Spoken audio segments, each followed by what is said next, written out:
Hi, everyone. Welcome to the InNOLEvation Mindset Podcast. Today, I'm your host, Jamie Cantone. And today in the studio, we have one of my favorite professors, Shelly Griffin. How are you doing, Shelly? I'm just so great. I'm good. How are you, my dear? I'm great. So today we're going to talk a little bit about your experience as an entrepreneur, as a business owner, and then a little bit about what you do in the Moran College of Entrepreneurship. Perfect. So I guess my first question to you is, I already know a little bit about it, obviously, but give us your background. So you owned Wolf Tan. Tell us a little bit about that. So Wolf Tan was the first business. I was 26 years old, and when we first endeavored that. But oddly enough, it was not my creation. It was my former husband's creation. And he was the one that, but tanning was something that we both did. We both have a Publix background, worked for Publix I was with them for 11 years. He was with them for 17 years in management, and decided that we loved indoor tanning. It was a fairly new industry.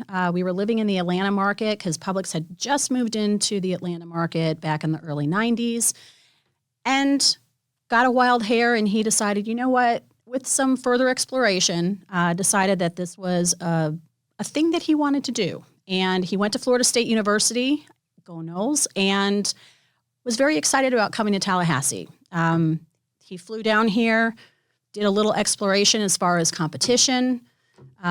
He had a marketing background, finance background. He was working out of the College of Business. That was where he was majoring, and decided that this would be a good bet. So that's sort of how it started.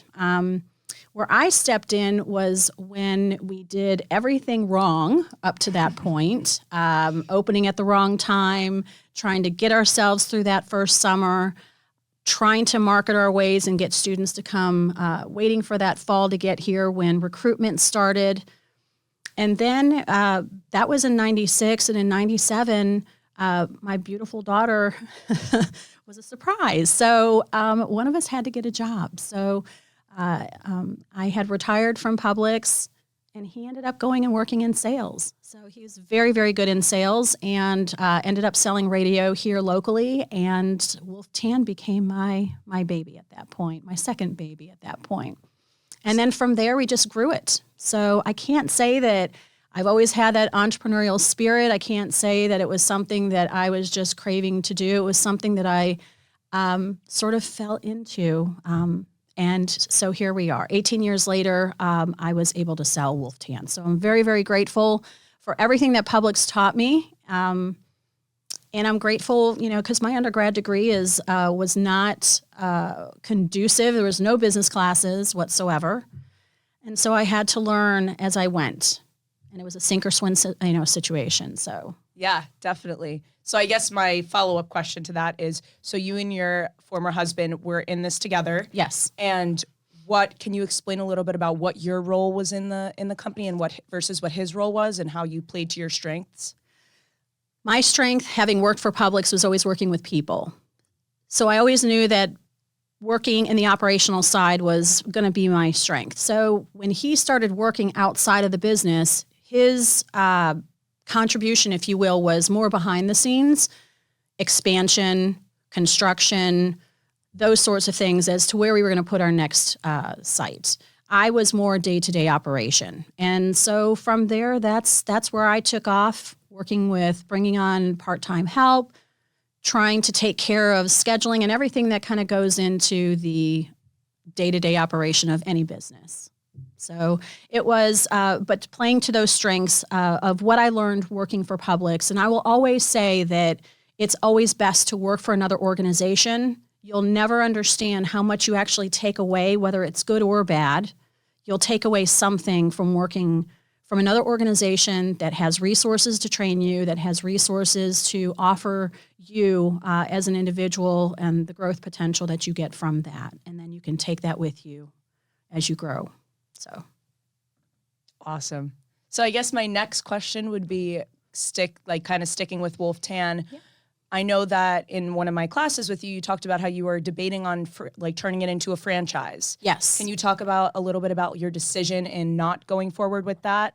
Of course. So back in the mid-2000s, around 2008, a little bit before that, I did start, my former husband and I were talking about franchising. We had been open at that time roughly around about 11 years.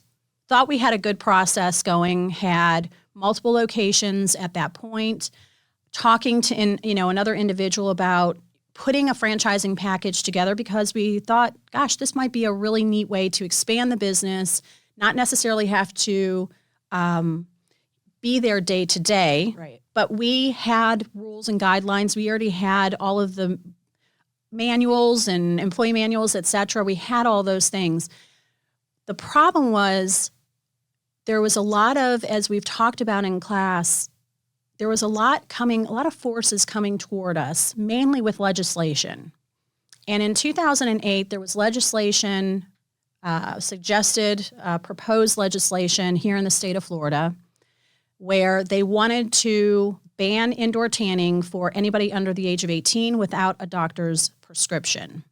And in 2008, for many of us that remember, we were going through where we kind of sunk into a recession here in this country. So this particular Senate bill sort of died in committee gratefully. But because I was in Tallahassee, because I'm here in the Capitol, I was very much involved with our lobbyist that was hired through our industry to go speak with various types of legislators that were sitting in on the committee to persuade them otherwise. And I found that over time, this was not going to stop. And I recognized that if this was something that I was going to do, it was going to be quite the undertaking that at that time, I don't think we were prepared to move forward with. We could certainly have franchised, but indoor tanning in general was sort of the nemesis of the American Academy of Dermatology, and it was just something where they were unrelenting in coming after this industry. So it was making it a little bit less and less desirable, I suspect, to be able to move forward. Right. And being that this was your main source of income, correct. How do you fight those battles, and how do you come out of those having with these types of not failures, but things that can really hurt your business? Mm-hmm. How do you come out of those on the other side? Well, for us with indoor tanning, gratefully, there were bigger fish to fry in the state of Florida. So we were able to come through where none of that legislation ever passed. And it did recirculate again in 2009. Gratefully, the bills died in committee. But the one thing that I always did is I always stayed involved with the people that were the decision makers. So I always had knowledge of what was going on. So for instance, the Department of Health, Florida Department of Health was our governing body. They're the ones that came in. They would test our equipment. They would make sure that we're following the guidelines by which we are required to in the state of Florida with our equipment, et cetera. And there was a committee, and I would sit in on that committee. We would meet once a month, which would give me an inside track as to what the line of thinking was for our industry, its perception from the governmental side, from the regulatory side. I was always able to have an understanding of where things were going at that point. And with that knowledge, I could help gauge and steer the business a little bit differently. So I had an understanding of where I needed to focus, where Walt needed to focus, and how we needed to move forward with our business at that point. But like I said, gratefully, there were just more important things, more important matters taking place in our, in the residents' side here in the state of Florida. So it wasn't something that was ever truly pursued by the government. Right. And I guess to tie in with that, what do you think is the toughest part of being an entrepreneur? I know that that's kind of a vague question, but. No, what's the hardest part? I think there's a lot of, it's a lot of fun. If you love problem solving, because that's what you're doing day in and day out, You're looking forward. You're looking back to see what you did wrong. You're looking forward to what is coming. You're trying to, I call it the 1,000-piece puzzle. You're always putting this 1,000-piece puzzle together, and you're never going to 100% have it all together, because as soon as it gets put together, then something else, another piece changes. And so entrepreneurship it's a lot of fun, because you have all the creative opportunity to move the company forward based on what is happening in the industry. It can be a little scary, because when you have multiple locations like I did, it makes it really hard, because you are responsible for the livelihood of others working in your store. Right. And so I took that responsibility very seriously, and it can be very, very scary. Yeah. But there does come a point where you recognize that, you're doing everything that you can do. You're trying to give the most that you can give. And at some point you may have to create an exit strategy where maybe, somebody else might be able to take it from there and move forward based on where the industry is moving at that point. Yeah. But bringing on people that are smarter than you in certain areas, understanding what you're good at, understanding what you're not so good at, bringing people on that are better than you, learning from other folks, and being able to kind of learn from them, and not being too prideful to do so. Yeah, definitely. And I guess that also kind of ties in with this next question, which is, what do you think it takes? What traits do you think somebody needs to have in order to be a successful entrepreneur? I think entrepreneurship requires a level of persistence, tenacity. You can't back down. Mm-hmm. I've never been one to say that being a woman has ever been a hindrance for me, but I will say sometimes being a woman has been a hindrance for me. I've had to work extra hard, especially in the industry that I was in, not really taken too seriously. And so I tried to bring a level of seriousness to my business, where we brought a level of education where it came to indoor tanning, try to separate ourselves a little bit more. But you kind of deal sometimes with, a little bit of resistance, and I respect that. But it was my job to kind of persist and, keep moving forward with that. And I think we did a really good job with that, at least trying. Yeah.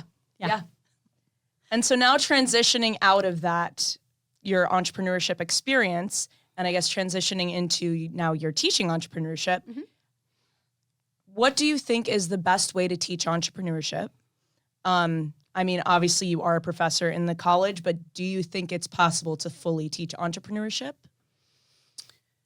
Well, first and foremost, I wouldn't consider myself, I'm just a teacher. I would never condescend to any professors out there that have earned that title. I just consider myself a teacher. I still have businesses.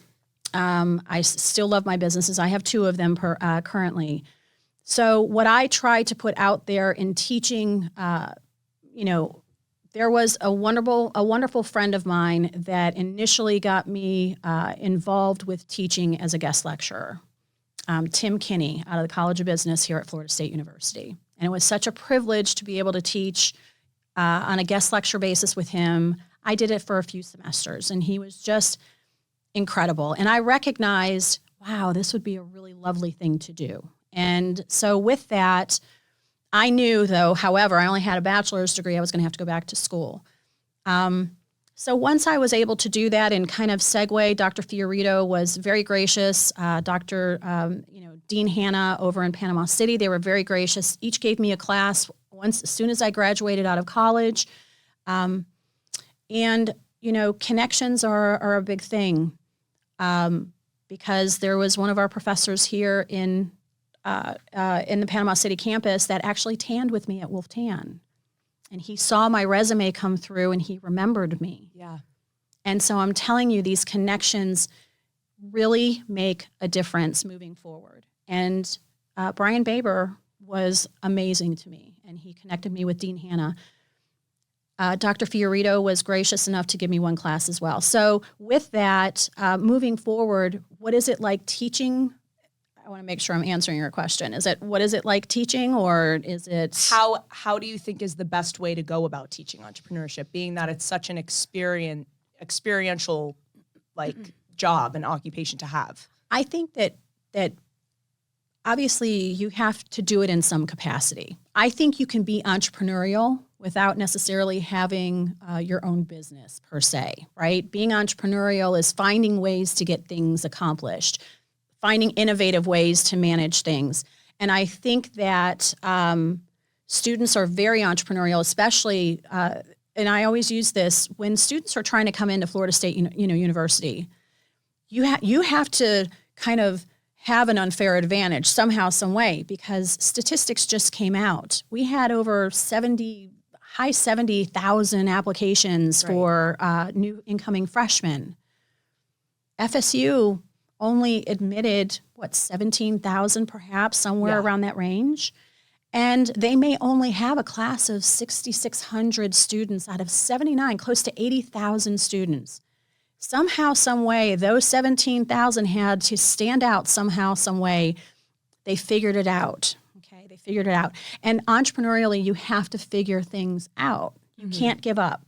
Yeah. Because it's there. If it's a goal of yours, think entrepreneurially. Think on how you can make that happen. How can you set yourself apart? What will distinguish you from your competition? And so, as a teacher, that's sort of the approach that I try to take, because it's not only about owning your own business, although there are so many great rewards in that. Yeah. It's the most fun that you'll have. You'll pull out every hair on your head at times, but it is the most fun that you'll have. And then when it's not so much fun, then you know when it's time to exit gracefully. But I love what I do. I love being able to work with students because, truth be told, I probably learn more from students than they ever learn from me. I learn some really wonderful things, and I'm very, very grateful to have the privilege to stand in front of students today. Well, we are very grateful to have you standing in front of us. One of my favorite teachers literally ever. So I guess... Too kind. No, it's not. I didn't pay her, by the way. This is not a paid advertisement. So I guess my last question to tie all of this in is, what would be your advice to somebody like me, somebody like your students, and somebody like people coming into the entrepreneurship college? Yes. What would be your advice to them moving forward and starting out as an entrepreneur? If you're here in the Jim Moran College, there are so many opportunities afforded you. I just had 2 students of ours come and speak in my Intro to Entrepreneurship class. There are so many opportunities to earn money for your business, seed money for your business. Take it seriously. Listen to some of the experiences of perhaps your teachers that have made the errors. I have probably made so many errors because I did not have not one business class. I take it back. I had economics. I did take that back. But I would absolutely listen in on Professor Garner's accounting class, Professor Bob Garner's negotiations class. There is something that every teacher here can bring to the table that is through experience that they can help share with students to make sure that they're fully understood moving forward. And there's a lot of money that's out there through the micro grant. They can earn up to $5,000 in seed money. There is the Business Law Clinic where you can speak with third-year law students to get legal questions answered that might otherwise cost you $700-800 an hour in order to get those answered. We have so many resources here, competitions, different things that you can do that will literally fund your business. But you have to put the work into it. Nothing is handed to you.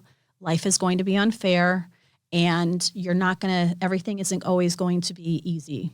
Yeah. And this is not necessarily an easy, I wouldn't think it's an easy major, but it is certainly one that can be rewarding. And everything that you learn here, the one thing with entrepreneurship is that it crosses all disciplines. It crosses every type of college across campus here at Florida State University, and it is something that I'm very, very proud to be a part of, where I hope students take full advantage of everything that's afforded them here at FSU, through the Moran College, of course. Well, you heard her. Take advantage of the resources. There's so much that this college has to offer. It's incredible. Seriously, the sky's the limit. Well, thank you so much for coming on, Shelly. I really appreciate it. Pleasure. Feel free to like, subscribe. Thank you so much for listening in, and see you next time. Bye, guys.